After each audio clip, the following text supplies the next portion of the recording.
On tonight's panel, Theresa Villiers, the former Secretary of State for Northern Ireland, a Tory backbencher who backs Boris Johnson in the current leadership contest. Elected as a Labour MP in 2015, he previously worked for the British Council in Russia, Sierra Leone and Brussels. Stephen Kinnock. Adam Price, leader of Plaid Cymru since last September and a former MP who was elected to the Welsh Assembly in 2016. Mark Reckless, formerly a Conservative MP who left the party to join UKIP and is now leader of the Brexit Party in the Welsh Assembly. And award-winning international comedian, author and political campaigner Francesca Martinez.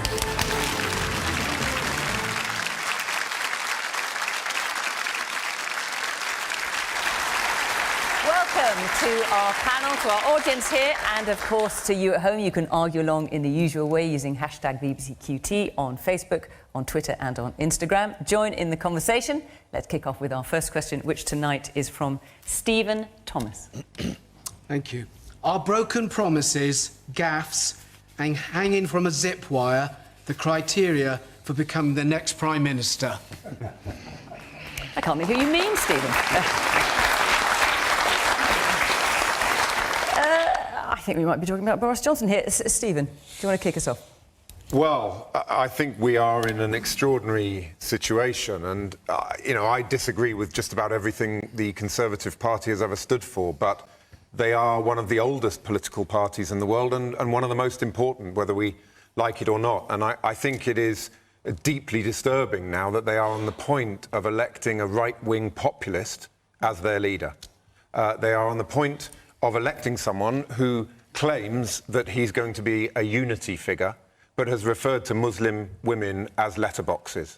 A man who has talked about black people having lower IQs than the rest of us. A man who has also claimed that he should be elected on the basis of his competence. And yet he is the person that spent £43 million on a vanity project for a bridge where not a single brick was laid. He commissioned some buses where the back door didn't work properly, and that had to get scrapped. He commissioned a water cannon where it's illegal to actually use them, and he claims that he has the competence. And worse than all, of course, when he was Foreign Secretary, his careless words, the man who was supposed to be the head of Britain's diplomatic service, his careless words ended up with a woman, Nazanin Zaghari-Ratcliffe, being locked up in Iran for far longer than usual. He is absolutely not fit to be the Prime Minister of this country, and the fact that he's going to be elected by 120,000 members of the Conservative Party, let's face it, not exactly a representative sample of the population of the United Kingdom, is a democratic and a constitutional and a national political outrage.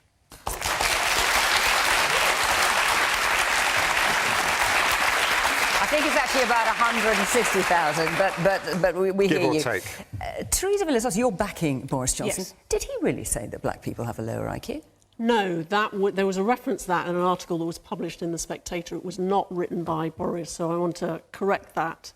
The reason why I'm supporting Boris to be the next Prime Minister of this country is because he will lead from the centre ground, and his record as Mayor of London demonstrates that. Actually, can we just talk about that for a minute? Because he talked in his campaign launch yesterday about how he was a man who kept his promises, and he cited his record as Mayor of London. I was just looking at some things. You mentioned some of them, Stephen.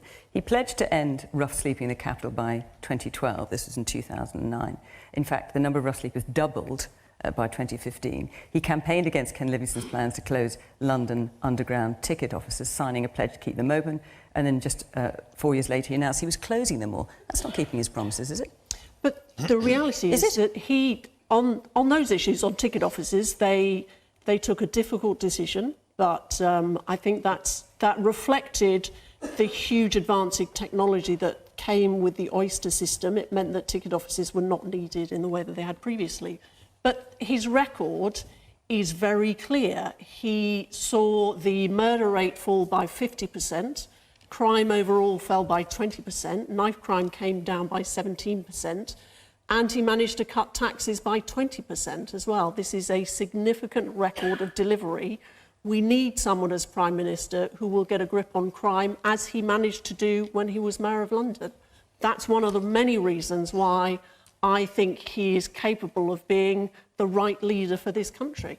And can I just ask you, because there's been a little bit of confusion about exactly where he stands on suspending Parliament if he can't get a Brexit deal through. What has he said to you? Has he ruled out proroguing or suspending Parliament Well, if he can't get the deal through? That's absolutely not the plan that he's putting forward. No, but has he ruled it out, or is it still on the table? I'm not aware that he's completely ruled it out, but so it's possible. His goal is to get better terms from the European Union and present that agreement to Parliament. If the European Union are not prepared to offer better terms, then we are still living on the 31st of October deal or no deal. Even if he has to suspend Parliament to do so? Well, I believe that I think a determined Prime Minister can take us out on the 31st of October. I'm not convinced that Parliament would be able to frustrate that, regardless of the issue of prorogation. Adam Price. Well, you know, I think Rory Stewart summed it up today, didn't he? Saying you wouldn't want to have him anywhere near the nuclear button, would you? I mean, it seems his handlers don't even want him anywhere near a TV studio. I mean, they don't have any confidence in him. He's created over the years, hasn't he, this sort of Boris brand of being, a bit of a hapless maverick. But, don't believe it. I mean, he's far cleverer than that. I mean, he's a modern Machiavelli in a clown costume. I mean, remember that the article that he wrote, one for Leave, one for Remain, and he decided at the last minute which was most politically expedient for him. I mean, this is a man that sees politics as a kind of extension of an Oxford Union debate. It doesn't really matter what side you're on. The only thing that matters is that you win. I mean, it's a disaster that's about to befall us, He'll almost certainly be the next Prime Minister of the United Kingdom, but he'll probably be the last, because I don't see the Scottish sticking around for this. Probably the Northern Irish will leave as well, and if we Welsh had any sense, we'll declare ourselves an independent country because the alternative of the United Kingdom under Boris Johnson, of all people, I think is too horrible for us to imagine. Let's hear from the audience. The man there in the glasses.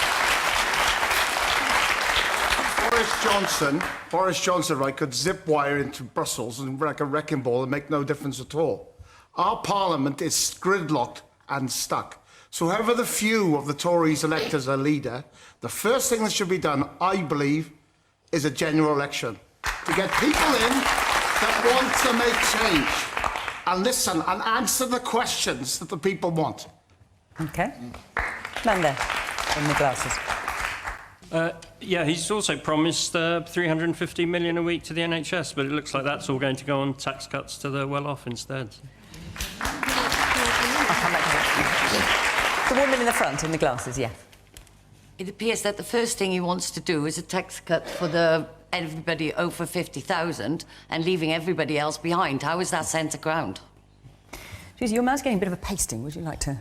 Well, I want to provide some reassurance on the National Health Service. The commitment that the government has made to a £20 billion increase in real term spending on the NHS in England, with equivalent 1.2 billion for Wales, that delivers over £380 million per week. So that promise is being fulfilled. We fully recognise that we need to fund our NHS generously because we are asking our NHS to do more to care for us as we all get older. But his tax cut for the rich would actually cut about £450 million from the Welsh budget for all the public services, I mean, where's the justice in that? I mean, he was talking in his launch about actually, creating a more equal Britain, and yet the first policy that he actually pronounces is putting money even further into the deep pockets of the richest people in the United Kingdom. Where's the social justice there? Look, for many years, more and more people have been brought into the higher rate of tax. I think it's not unreasonable to rebalance that to help people, for example, senior police officers, GPs, senior nurses. I don't think it's so wrong to want people to be able to keep a little bit more of their own money. If you want to see real economic pain, I'll take you, Teresa, to some of the streets and the villages in Wales. If you want to see real poverty, it's not those higher rate earners that need the handout and the helping hand from government. It's the people that are really suffering. What about the jams that Theresa May was talking about? Absolutely. Boris's programme will deliver for people at all income levels. OK. The Conservatives... Teresa, what? That's not the response you wanted, is it? Should we... You're having to take everything here for Boris and answer all of it. Let's just hear from some other people in the panel. Mark? Well, I think it will depend on whether Boris can deliver Brexit. Now, he talks a good game. He led the Leave campaign and he led it very well. But then he left the field of play. His record as Foreign Secretary wasn't terribly successful. And he is now saying that, deal or no deal, we will leave the European Union by the 31st of October. And if he does, is there any point in the Brexit Party? Well, I would like to believe him. It will depend on what he does. He talks a very good game, but will he deliver? We've heard Theresa May say 108 times that we were going to leave the European Union on the 29th of March this year. We did not do so. So I think we need to start counting how often Boris Johnson is saying that he's going to take us out on the 31st of October, because that's what he needs to say to win the Conservative leadership. But will he actually deliver? Francesca? I'm not a massive fan of Boris. I think the fact we call him Boris kind of makes out that he's cuddly and like your mate. But he isn't. This is a really dangerous man. When he was London Mayor, he closed 10 fire stations, and that led to a lot more fire-related deaths. And also, I don't think the NHS is really safe in his hands, because he's been on record saying that people should pay more for NHS services. So I think when we're looking at politicians, we shouldn't listen to what they say. We should look at their voting records and their actions.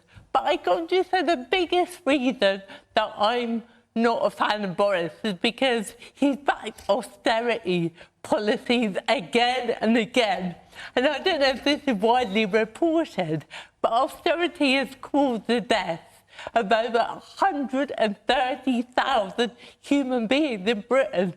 That is absolutely outrageous. You know, that's 130,000 mums, dads, daughters, sons, uncles, aunts who've died because the Tories and the Lib Dems decided to make ordinary people pay for a crash caused by bankers who we bailed out.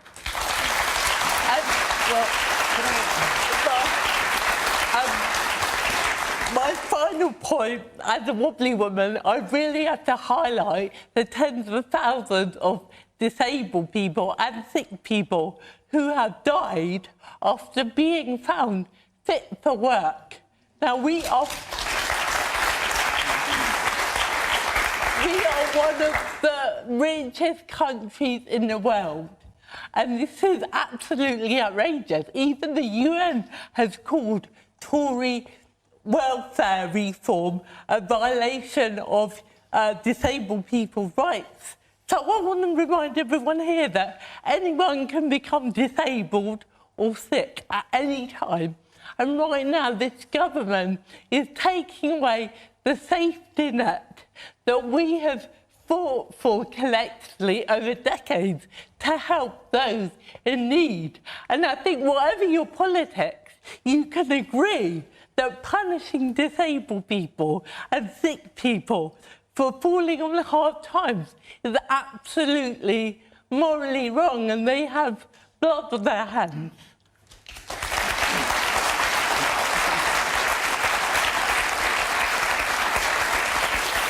I just want to point out that obviously the only person defending Boris Johnson so far is Theresa, who's been in the hot seat here.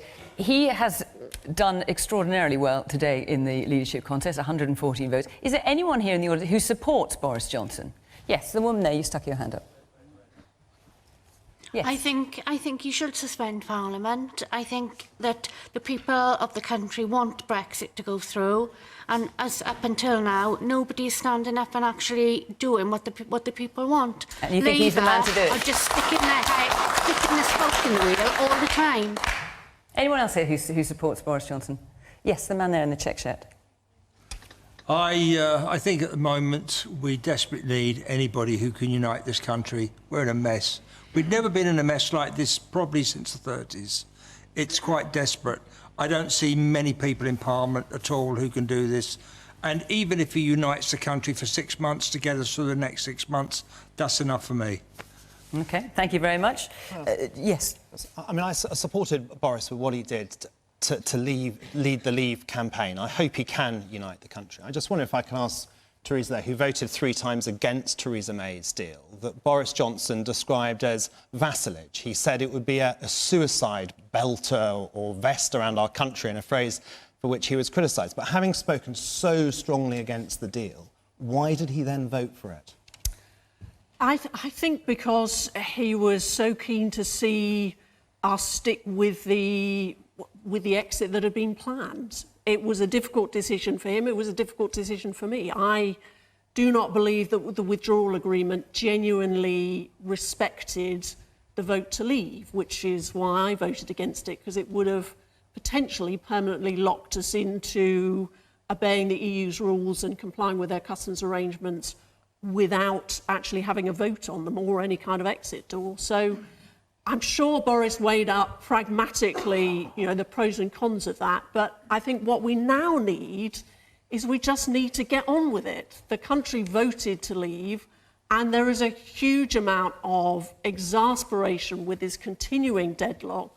We cannot go on like this, and that's why we need a new Prime Minister who's determined to get out on the 31st of October. OK, let's move on. Theresa, thank you. Before we do, I just want to let you know that Question Time comes from Tottenham in North London next week, and the week after that we will be in Halifax. So call 0330 123 9988. If you'd like to be in the Question Time audience, you can go to the website and you follow the instructions there. Let's take our next question, which is from Robin Evely. Thank you. When even our lawmakers admit to a drug-taking past, is it time to rethink prohibition? Yes, there's a lot of it about, isn't there? Various MPs and leadership contenders coming forward and saying they've taken drugs. I wondered if any of you want to come forward right now. Think of this as a confessional. Get it off your chest now. I wasn't necessarily counting you in that, Francesca. No, I'm happy to start. I've never taken any drugs because I'm wobbly already. It would work. I just want to say, I think it's quite hypocritical of these candidates because many of them have also advocated really harsh drug laws. And I think that's the kind of behaviour that really erodes trust in politicians because it's kind of do as I say, not as I do. And I think we're fed up of that in this country, aren't we? Like the trust level... I've got to say, I am a Jeremy Corbyn supporter. And I think the main reason I am is because I feel that his words are backed up by decades of actions. And I'll just say one quick story. When my disabled friends were holding tiny demos all over to try and cling on to their basic human rights, only 2 MPs turned up again and again. And those 2 people were Jeremy Corbyn and John McDonnell. And I think that shows a real deep commitment to standing up for the rights of people who really need support and help, and of campaigning relentlessly in their own spare time for equality, peace and justice. And that's why I believe he's such a rare breed of politician, because his words are backed up by decades of action. And how many times can we say that about an MP? But Francesca, we're slightly getting off the question, if you don't mind me saying. Is it time to rethink prohibition? That's the question. I think it's time to rethink hypocritical politicians. OK, we hear you. All right. Also, I think I'm far more angry about the suffering and misery that they inflict on the British people. OK. Adam. Yeah, look, I agree with you. I think that the fact that, I was trying to tot up, but I think the majority of candidates for the leadership of the Conservative Party admitted to taking some form of illegal drug. That's got to be a watershed moment when we realise that, the war on drugs that's been raging for 50 years has failed, right? And if anything good comes out of this Tory leadership campaign, is that we can have some honesty, not just about individuals and whether they've taken illegal drugs. Have you taken illegal drugs? I knew this was going to come up. So I should really have put the call into my mother last night, who was watching. But I'll answer as comprehensively as I can. As a gay man who first went clubbing in the 1990s, it would be a bit of a surprise if I hadn't taken drugs. And look, I'm not saying I'm proud of that, but I'm not going to lie about it either, right? 15 million people in this country have taken illegal drugs of different sorts, right? That's got to be a message to us that prohibition has failed. And it's failed in the most dismal way possible, because it's poisoned people. It leads to adulteration, which has cost thousands of lives. It's put power in the hands of criminal gangs that use violence as their marketing tool. And it's prevented us from having an honest discussion as society as a whole about the dangers of substance abuse, not least, of course, of the most dangerous substance of all, which is the one that we don't prohibit, alcohol. The woman in the back there. I work as a professional nurse. I have to follow a strict code of conduct. If I stood up publicly and said that I had taken Class A drugs, I would not only lose my job, I would be struck off the register. And do you think the same should happen to MPs, that they should lose their job? The MPs have a code of conduct, and it's absolutely rubbish compared with the nurses' code of conduct. You know, the nurses' code of conduct covers you in professional and personal life. The MP's code of conduct only covers them for their professional life. And that was the hypocrisy, wasn't it? Yes, it is. You was a man that actually supported the most draconian laws, actually sacking teachers as well and other public servants, as Secretary of State, etc. And yet, he himself was guilty of the same thing. So you're talking about Michael Gove there can be no forgiveness for hypocrisy in politics. The man in glasses there. Should law breakers be lawmakers? All right. Well, listen, we're going to go round the panel on this. The man there in the pink shirt. Adam, just wait a minute, because we've heard... Is the law wrong?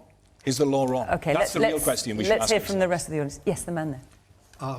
On the subject of alcohol, which is most important, am I right in saying that maybe even one of the members of the panel missed an important vote in Westminster once because of the undue influence of drink?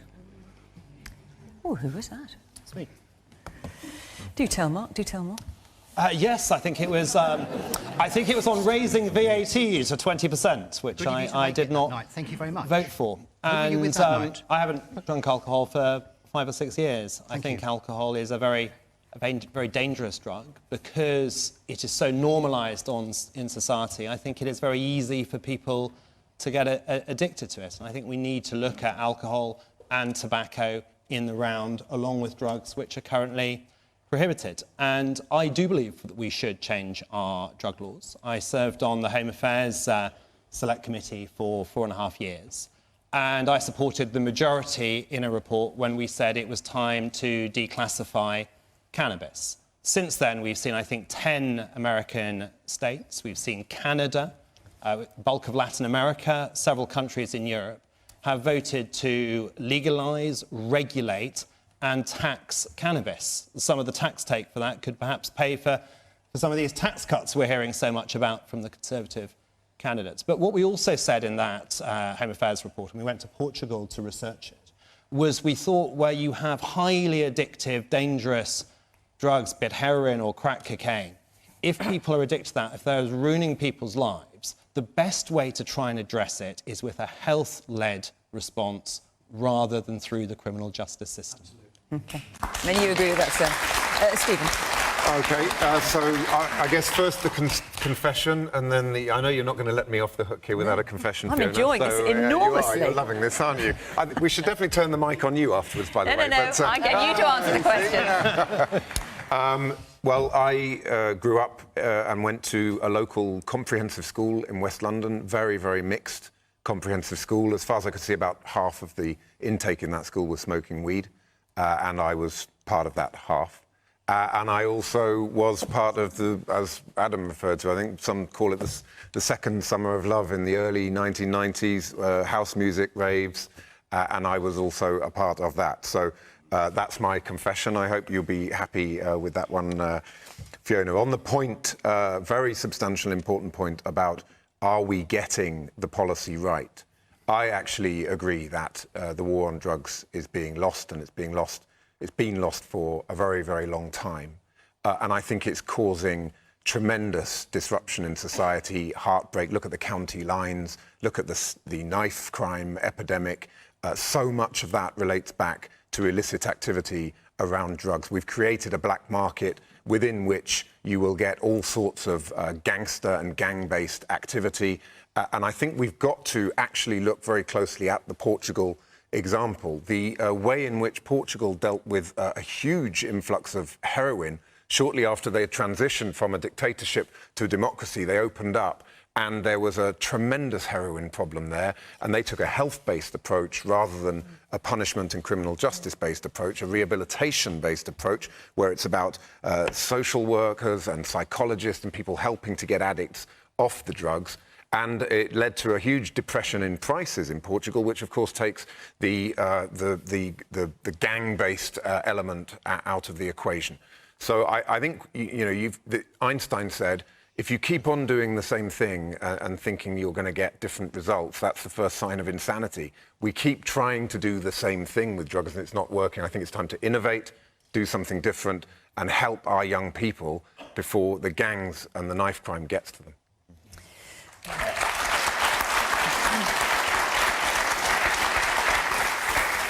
Theresa, Boris Johnson was asked about this yesterday, wasn't he? About had he taken cocaine? He didn't quite answer the question. Has he or hasn't he? Well, I think he just referred back to the statement on. I think have I got news for you that he was offered it at university. So, what, he has or he hasn't? Well, I would just refer back to that statement where he was offered it. It wasn't clear whether, it went up his nose, I believe, is, he didn't is inhale. what he said. Yes. But on this whole question, it is...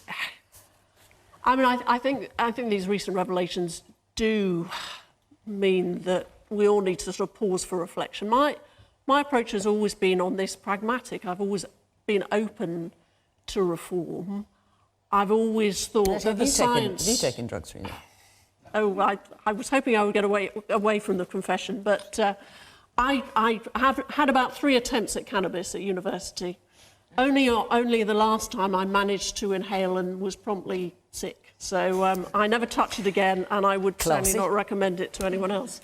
But there is, of course, the debate about legalisation of cannabis, and as I think Mark said, many countries have gone down the road of legalisation, but I've spoken to psychiatrists who day in, day out are treating young people with serious psychosis very often, which is triggered and intensified by cannabis use. So there are very serious health downsides. So that still makes me reluctant to advocate legalisation. I can understand the arguments, and I hear what the audience and the panel say, but it can potentially be a lethal drug for the people who take it, and that's why I'd be reluctant to see it legalised in the way that's been advocated. Can I just add that I think the wider issue here is that politicians seem to be quite immune from the laws they impose, and I think that is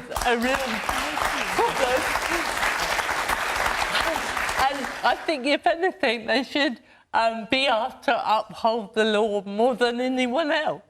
Well, I take that point, but on the other hand, let's not forget that we had the case of Fiona Anasanya in Peterborough, who was clearly caught speeding, denied it, and Labour campaigned very actively for her to be recalled. That triggered a by-election, and we dealt with the issue, and I think it's absolutely right that when a politician breaks the law in that way, they are held to account as a sitting Member of Parliament. So I take your point, but there is, I think the picture's a bit more nuanced. Why haven't you done due diligence on her before she was... OK, let's not go back into that, because the question was actually about drug taking. So let's move on, and I'd like to hear from Janice Lewis.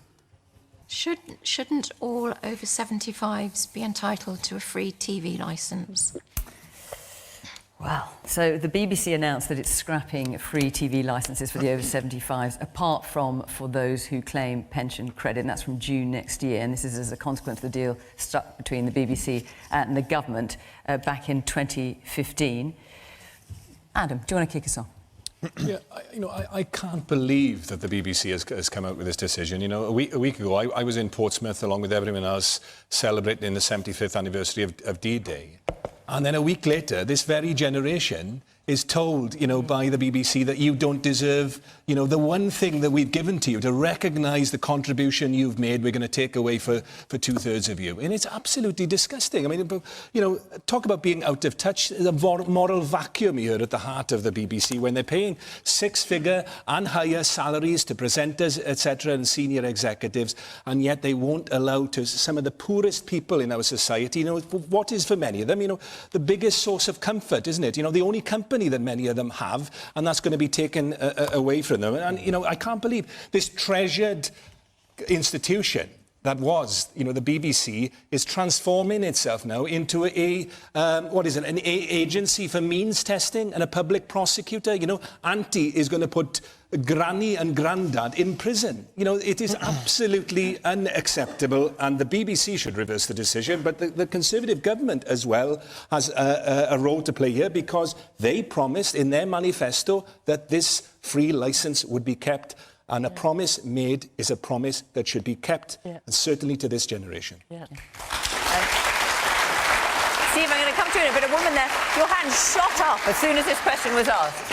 A lot of over 75s have actually got very large pensions.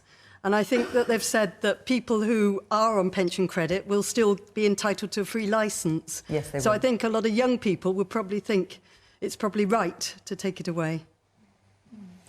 The man there. In this Any of the older people with the BBC licence who's supposed to be claiming pension credits don't actually claim pension credits because they belong to a generation of proud people who do not tend to get credits because they firstly don't know how to get credits, and they don't want to get credits because they want to live on their own means. I think people need to live in the real world with things. Yes, there are a number of people who are rich and could pay for it, but there are many people who cannot pay for it and will lose their only contact with the outside world with the BBC, and the BBC should be ashamed of itself. Stephen, should all over 75s have the right to free TV licence? Yes, absolutely they should, and the government has handed the BBC this hot potato, having made a very clear manifesto commitment that over 75s would have the licence covered. They've then rescinded on that, and the BBC has had to pick up the pieces, and it has a budget that it has to manage. You know, but I think there's a deeper question here, which is about what sort of society do we want to live in? And we are a deeply divided and polarised country right now. I think we're seeing young set against old, different people with different levels of education set against each other, cities versus towns. The country is more polarised than I've seen it at any time in my life, certainly. And the BBC plays a vital role in the cultural cohesion of our country. I think that it gives us, in this fragmented, atomised time, it gives you that one opportunity, that there's that one programme that people watch. And I know that consumption of TV has changed a lot, but there's still an iconic role for the BBC as what is quintessentially British and that holds us together as a country. And I think that this is a much bigger question. You can't put a price on that. You cannot put a price also on means testing people's social isolation and loneliness. So I think, you know, there's an old saying, the definition of a Philistine is somebody that knows the cost of everything and the value of nothing. And that is the definition of this Tory government and their austerity policies and what they've been doing to this country for the last 9 years.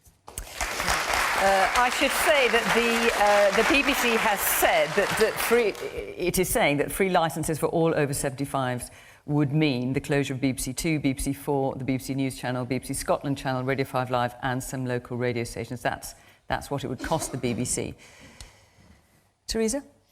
I think the BBC should think again about this. I think we must find a way to continue the free licence for the over 75s. And do you think the government bears any responsibility? I think the government has a part to play here. I mean, the settlement with the BBC was based on the undertaking by the BBC that they would take this over, that they would continue it. But I do recognise there are financial implications for the BBC. I'm the biggest fan of the BBC, but they have got this thing wrong. I think there is an awkward contrast, but with the very significant amount of money they spend, not just on presenter salaries, but also, you know, there are 100 or so people behind the camera who are paid more than the Prime Minister. They spent, what, 100 million on their digital project, which they then abandoned.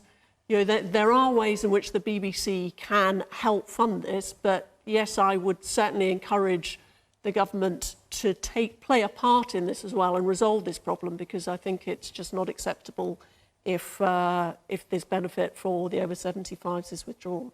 Man at the back.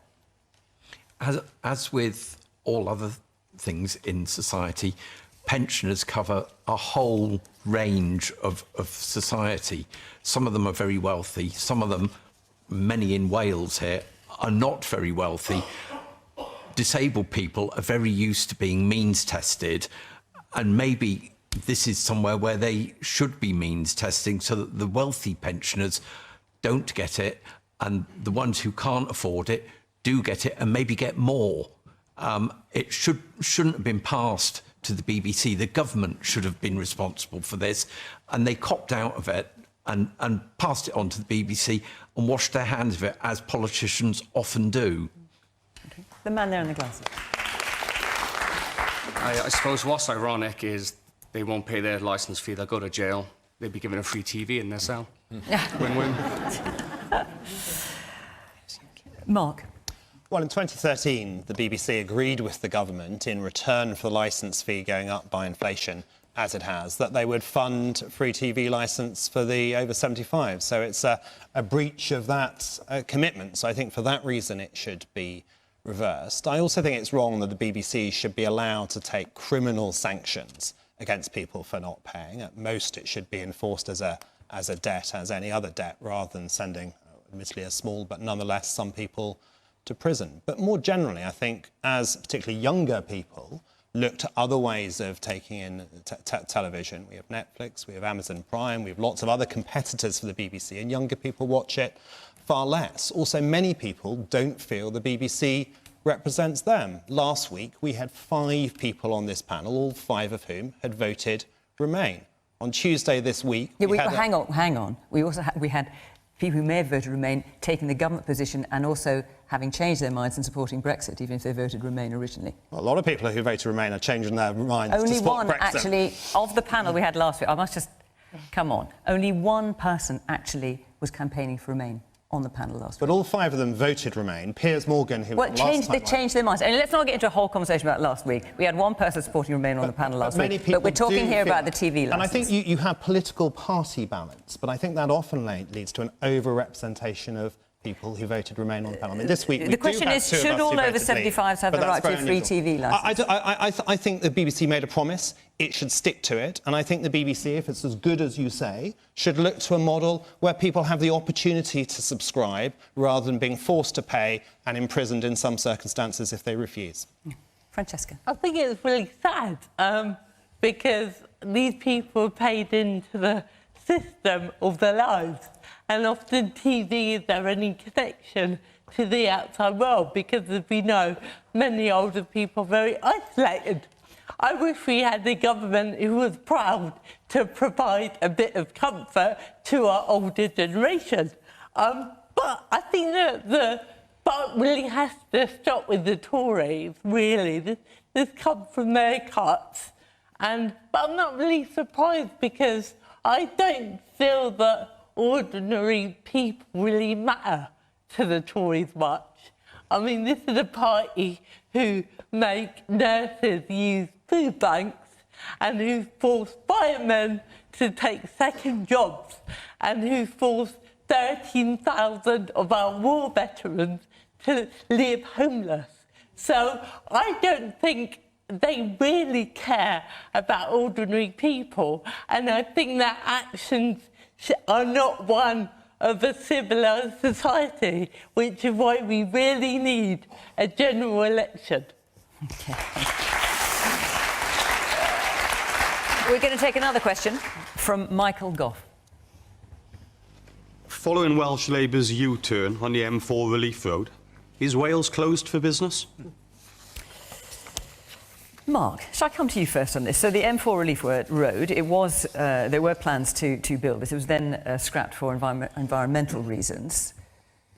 I think it was largely scrapped because the First Minister in Wales, Mark Drakeford, said, having promised this in the Labour manifesto to deliver this M4 Relief Road, then 3 years later said, we looked at the accounts, the Cabinet's had a look at the capital programme, we've decided we can't afford this. He also did mention... He did, so it had a substantial adverse impact on the wetland reserve. Yeah, on the ground levels. He did mention that as well, but I think his primary reason was he said it was no longer a priority in terms of the finance. But they promised to do this in a manifesto. It was a very clear commitment that now 3 years later they have totally abandoned. And 2/3 of the Welsh economy, to a greater or lesser degree, uses the M4 to get to market.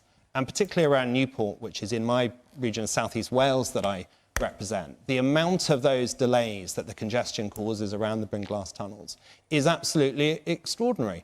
And if you want to support the Welsh economy, if you want to encourage more jobs into Wales, if you want companies to set up here, you have to ensure that they have proper access to market. And if you've got all those cars sat in congestion, in a traffic jam, that is the worst possible thing for the environment. So I really think we need to get on to build this road, to open Wales up for business and to keep the promises that the Labour government in Wales made in their manifesto. Michael, what's your view on this? We have a haulage company, and if there's a hiccup at the Brynglas tunnels, we're sat there for hours. If there's a concert in Cardiff, nobody moves. It just comes to a grinding halt. On a Friday afternoon, you can't get through Wales. And, you know, the people that are making these decisions are mainly politicians who've never actually been in our world. They're career politicians. You need people that have been in our world, and you will know how serious it is. And as Adam said, promise made is a promise kept. The woman at the back there. Yes, you. I think it's ironic that Mark brought up funding when it comes to Wales, considering most of it does come from the EU, especially when you look at the valleys, the school I went to, funded by the EU, the college, everything. I just think it is a bit ironic.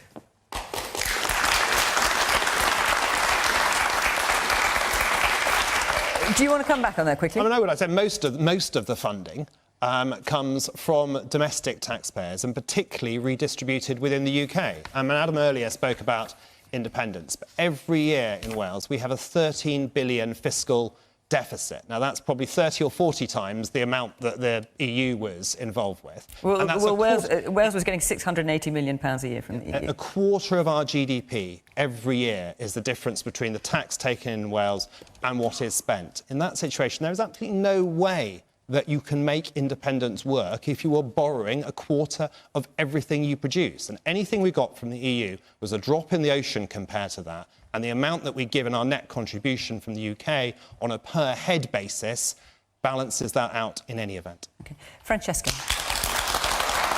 We're talking about the M4 Relief Road. Yeah, I think, you know, we do have to take serious action on climate change and also invest in less polluting forms of transport. The science is very clear, guys. We have 10 years to avoid climate chaos. That means doing as much as we can to switch to a greener economy. So I congratulate Wales on taking climate change seriously. I think the Tory record on climate change is very worrying. I'm really frightened as a citizen of this country because the Tories hand out the biggest fossil fuel subsidies in the EU, and under Theresa May they've received 400k in donations. So I think that's very worrying, and that shows that their policies are largely dictated by corporate interests. And I just want to say, you know, as far as we know, we're the only life in the whole universe. We are so lucky to exist. And instead of protecting our beautiful planet and all the beautiful life forms on it, we're allowing politicians to willfully destroy our future in the name of short-term profit. But Francesca, do you think the M4 Relief Road should have been built or shouldn't? Well, I don't know about the details of the local traffic, but what I do know is it's obviously an issue for local people. But the biggest issue is how do we switch to an economy and a way of life that is not going to destroy all our futures. Adam. We were against the black route, but look, you know, it was in the Labour manifesto, and they reneged on that promise, and that's going to undermine people's trust, right? What they should have done is they shouldn't have wasted 100 million and taken 10 years to come to that decision, right? They should have looked, if they were never going to do it, they should have looked at the alternatives. We put the blue route, the alternative route on the table. We also agree, look, we need to invest. You might have to familiarise, those who aren't from the blue route versus the black route. There were two alternative routes. The blue route wasn't using basically our entire capital investment budget for the next, 5-6 years or decade would have been used just in one project. I agree with the speaker there. We've got transport problems in the whole of Wales, in every part of Wales, because we've got an infrastructure that isn't fit for purpose, right? We're the only country in Europe where you can't get from the south to the north or the north to the south by railway without going through the country next door. So we've got to invest in all of that. And yeah, I think we need a different vision. We've got a National Infrastructure Commission that's set up for Wales, which will have business people actually on the table, people like yourselves, sir, actually looking at the whole picture, not just road, but obviously the 21st century infrastructure, and the future has to be public transport. Yeah, woman there in the striped top. I agree totally with Francesca, because obviously I'm a young person, so I'm going to be most affected by all these environmental problems which are being caused. Do the panel not think that all the money that was spent into the various inquiries over the last goodness knows how many years, quite a bit pre my lifetime, quite honestly, it's been going on a while, do they think that maybe the money should have been better spent in more environmentally friendly alternatives that would have linked at Wales more easily for people to use, and then maybe leave the M4 just for, or with a higher priority for trade vehicles? Stephen? Politics is about choices, and one of the biggest dilemmas we have driven by climate change is how do you keep open for business? How do you keep your economy moving? How do you drive up productivity? But how do you also protect our precious planet for future generations?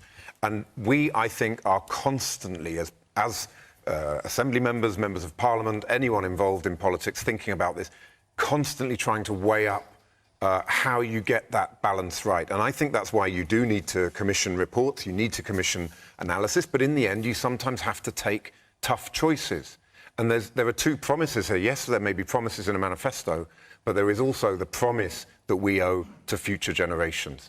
And that is about protecting our planet. We are seeing the polar ice cap melting. We are seeing sea levels rising. We are seeing extreme weather events. We are seeing fires raging through the warmer parts of the world. Now, I absolutely understand people's frustration about the traffic on the M4, and it's a massive issue in my Aberavon constituency as well. But there is a bigger issue that we have to deal with here, which is about protecting the future of our precious planet. But by the way, the absolute cowardice of the British government of not investing in the Swansea Bay tidal lagoon and refusing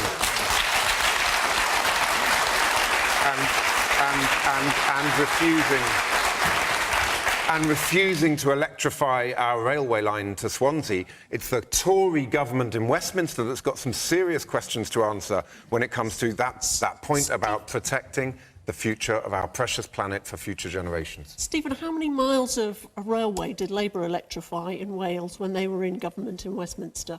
Well, I think it was none, or possibly about 3 miles. This government has got the biggest investment programme in our railway network since the Victorian era. Well, bring it to Swansea, please, Theresa. Can you bring it to Swansea? Including important improvements in relation to the railways in Wales. And I also want to sort of emphasise that cancelling the climate change is not an excuse to cancel this road project. the way to reduce emissions from transport is to shift to electric vehicles. That is the only way to do it. I think cancellation of this road after promising to do it, after it's been discussed for years, after millions of pounds have been spent on planning inquiries is deeply disappointing. This is a crucial route for Wales. I think that road could have been significantly advantageous in terms of the Welsh economy. And I can understand why people feel deeply let down about what's happened. We've got just about time for one more question, which has been much talked about today. So I just want to come to it, if I may. Sophie Holton.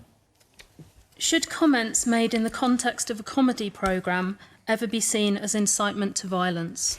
So you are, I assume, Sophie, talking about the comments made by Jo Brand. So Jo Brand was talking on a radio programme. She made a joke about the recent milkshake attacks on politicians. She said, why bother with a milkshake when you could get some battery acid? The BBC has now removed that joke from the catch-up service and says it regrets any offence that may have been caused. Francesca, I was going to ask you this as a comedian. What's your view on this? I get asked to comment on offensive jokes a lot. And what's your view on this particular one? Well, I think it wasn't the wisest comment in this climate, and I wouldn't have said it. It was said on the comedy show, and she followed it up with, obviously, I wouldn't do this. So I think she clearly intended it to be a joke. I know people like Farage are saying it was an incitement to violence and the police should be called. But it's good to remember that in 2017, he said that if Theresa May didn't deliver Brexit, he would don a khaki, pick up a rifle and go to the front line. So I think that comment could be seen as an incitement to violence too. I also think a few weeks ago we had a story break out about the British Army using photos of Corbyn as target practice. I don't recall there being much media outrage on that. It was widely reported, in fairness, but I don't recall Nigel Farage expressing particular concern over the safety of Corbyn. So I think often these issues are not treated on principle, but whether they're politically convenient or not. We've only got 5 minutes. I want you to be reasonably brief, if you would, Mark. Because, as Francesca said, Nigel Farage has talked about this today. He's been very critical. Yeah, and I think he's right to be. And this sort of attacking people with milkshakes, I don't think is an issue, you know, in the way they say, of free speech. It's actually trying to shut down free speech. And from politicians on the right, there is a double standard here that left-wing comedians say this sort of thing.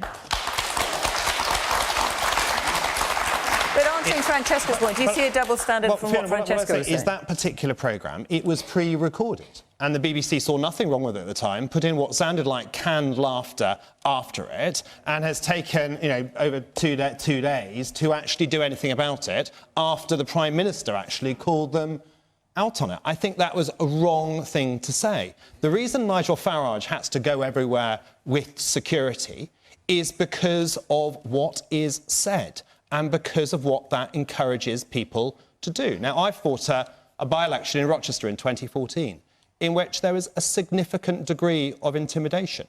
My family, we felt they had to leave and go somewhere else outside Rochester for a couple of weeks because it got to such a level.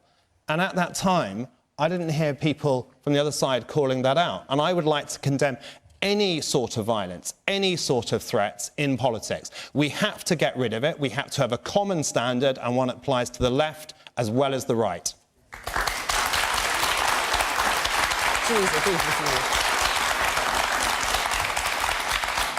Obviously, I recognise that, you know, comedy, there's a need to be provocative, to outrage, but I think the atmosphere of intimidation that Mark's talked about is a reality. And, of course, we've seen that horrific example in the murder of the late Joe Cox. And therefore, I think the BBC were wrong to broadcast those comments. I really have to say that. It is, you know, in these days we really can't take those kind of chances, and it was very unwise of the BBC to broadcast those comments. Now, just going to quickly take a couple of points from the audience. The man back there in the glasses. It seems amazing to me that there seems to be a complete lack of sense of humour and misunderstanding of what I heard that programme, and initially when Jo Brand made that comment, I was slightly shocked. And then, of course, I realised the whole context was how far can you push comments in a joking context? And she immediately made that very clear. The programme itself was called Heresies, for goodness sake. Where's the imagination and where's the understanding that that literal interpretation of what she said was made on the part of somebody who was trying to score a point very cynically? The man in the check shirt. I think there's, you know, some of the individual actions of certain people is abhorrent, but I think based on the fact that in any other country, this current state that we're in terms of we've got a massively divided country in terms of the very close vote for Brexit, we've got our political parties also fragmented. In any other country, or a lot of countries around the world, we'd probably be in civil war now. And the fact that we can all stand here and actually have a discussion and a debate, I think is actually laudable of the country that we live in. I think we've got about a minute left. I need to get Stephen in as well. Yeah. I'm sure that, you know, Jo Brand didn't intend this to be taken seriously, but I suppose the context is that we have, you know, an increasingly violent political language, particularly women in politics, it seems, you know, are suffering this kind of abuse. I've had a death threat, you know, because of my position on Brexit, but, you know, this is part of the backdrop at the moment, isn't it? So I think it's wise for us to be aware of that, and I think we need to kind of all of us need to come together and insist on a civility. We can have civilised disagreement, as you've said, as we've proven here tonight. Stephen? I think we are getting into a dangerous atmosphere where you've got a journalist asking Boris Johnson why he referred to women as letterboxes, and Tory MPs were booing her and not allowing her to speak. We're talking about the joke that Jo Brand made. We've got only about 20 seconds left, so you're going to have to stay on the subject, or we'll never finish the programme. And you've got Nigel Farage going onto Parliament Square and calling it enemy territory. That sets a context in which comments that Jo Brand made are no longer acceptable, because we've got into this nasty, polarised, conflict-based political debate. So we've got to draw the poison out of that. Everybody's responsible for doing that from all sides of the debate. And I really hope that we can get back to a politics and a debate, and particularly on social media, where you can disagree without being disagreeable.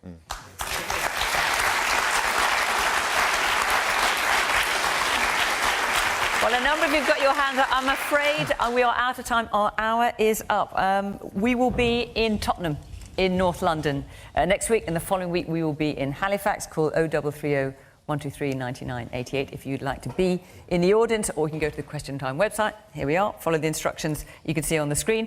And if you want to continue the discussion, and you want to have your say on tonight's topics, you can join Adrian, Charles and guests on Question Time Extra Time, and that is on 5 Live right now. But for now, we just got time to say thank you very much to my panel and for your candour earlier on. Thank you very much to the audience, and thanks to you at home for watching and listening. From Brecon, bye-bye.